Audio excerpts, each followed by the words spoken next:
She stood by the window, her phone in one hand and a glass of wine balanced precariously on the sill. I walked into the room just as her voice carried an unsettling mix of laughter and melancholy. "You know what's funny?" she said, not turning to look at me. Her tone was so casual it made me pause in the doorway. "What's funny?"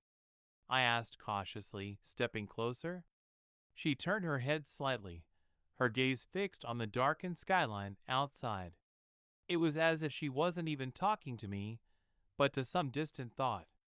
"Sometimes I wonder how my life would have turned out if I'd stayed with Arden." My heart stopped mid-beat. I stood frozen, trying to process if she had really just said the name of her ex. "What did you just say?" I asked, my voice low and measured, though the rage bubbling inside me was hard to contain. She took a sip of her wine and shrugged, as though it was the most natural thing in the world. "Just a thought, Seth. He was so decisive. He always knew what he wanted." Sometimes I think maybe I would have been happier with him. Her words struck like a hammer. "Are you serious right now?" I asked, my hands curling into fists at my sides as I struggled to keep my voice even. "Don't be so dramatic," she said, finally turning to face me. Her expression was calm, unbothered, and devoid of any apology. "It's just a thought. Haven't you ever wondered what could have been?" The air felt stifling, the walls closing in on me. I took a step back, the weight of her words pressing down like an invisible force. "No," I said sharply, "because I respect the person I'm with and don't live in the past." For a moment, her expression flickered, but instead of an apology, she let out a small laugh. "You're overreacting, Seth. Everyone thinks about things like this. It's normal." "No, it's not." I shot back, my voice firm and cutting through the tension. "Not when you're in a relationship and supposedly committed to someone.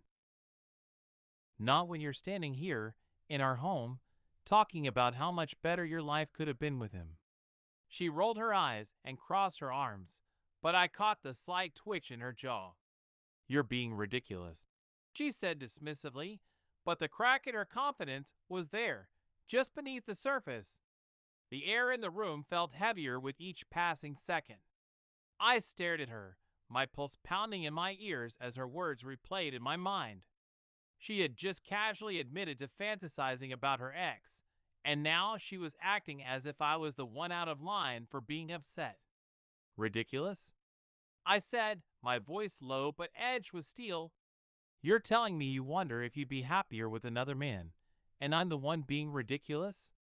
She sighed, setting her wine glass down on the windowsill with a soft clink. "Seth, it's not that deep," she said, her tone exasperated. "It's just a thought. Everyone has them."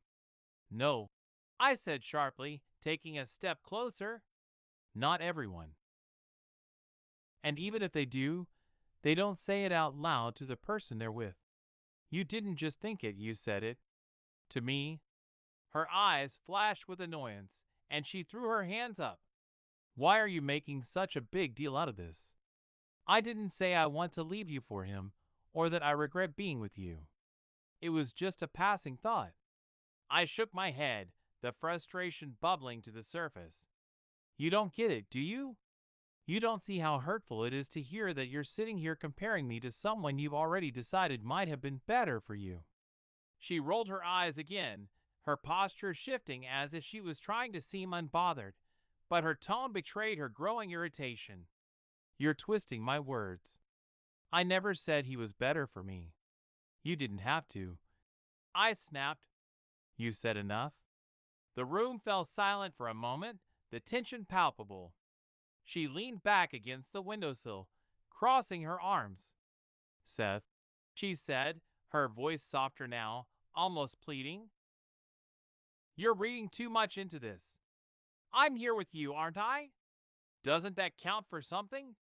"It would have," I said quietly, "if you hadn't just admitted that you're not sure you made the right choice." Her face hardened again, her walls going back up. Fine, she said coldly.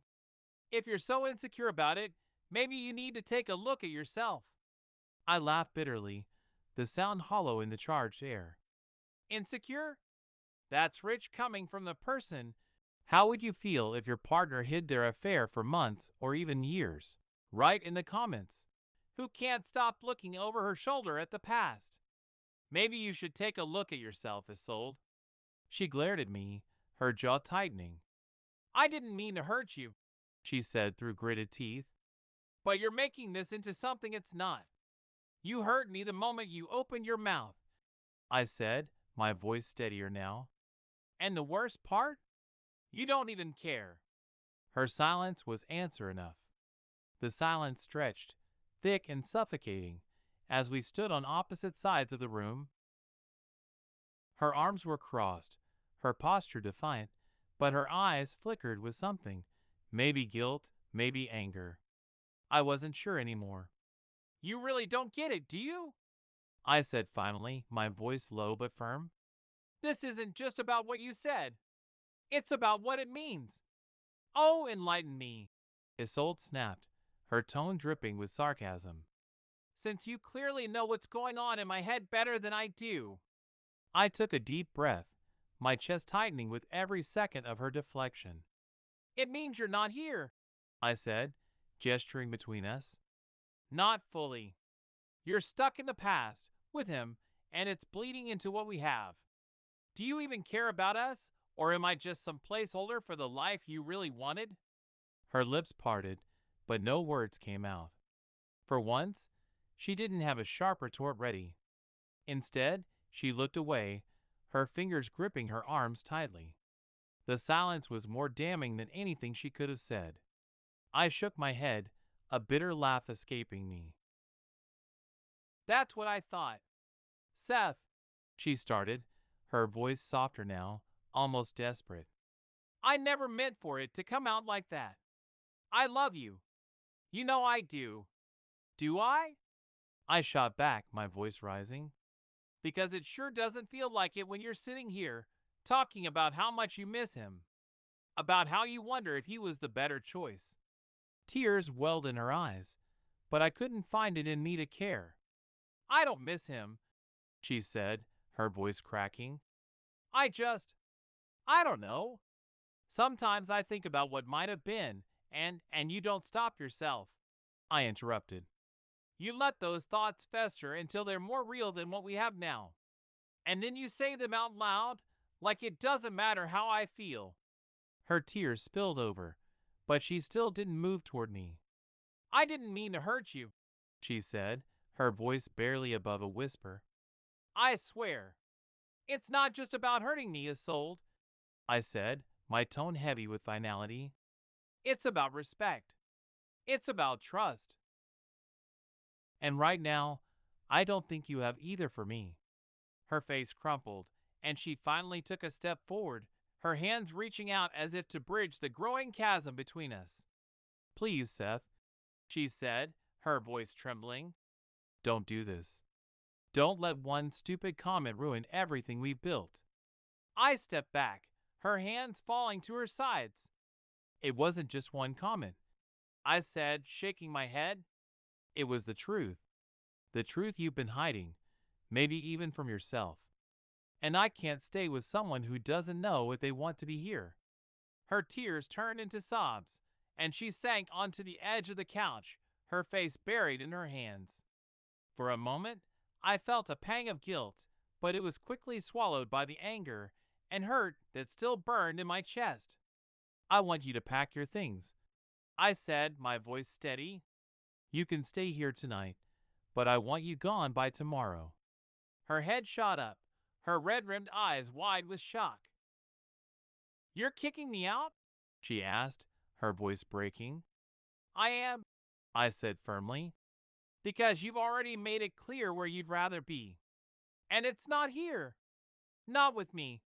She tried to argue, but I held up a hand, silencing her. No more, Isolde, I said. This is done. The weight of my words hung in the air as I turned and walked to the door. I needed air, space, anything to escape the suffocating tension of the room. As I stepped outside, the cold night air hit me like a slap, but it also brought clarity. She had made her choice, even if she didn't realize it. And now, I was making mine. I wasn't going to be someone's second choice, someone's afterthought. I deserved more than that. And as much as it hurt, I knew I'd done the right thing.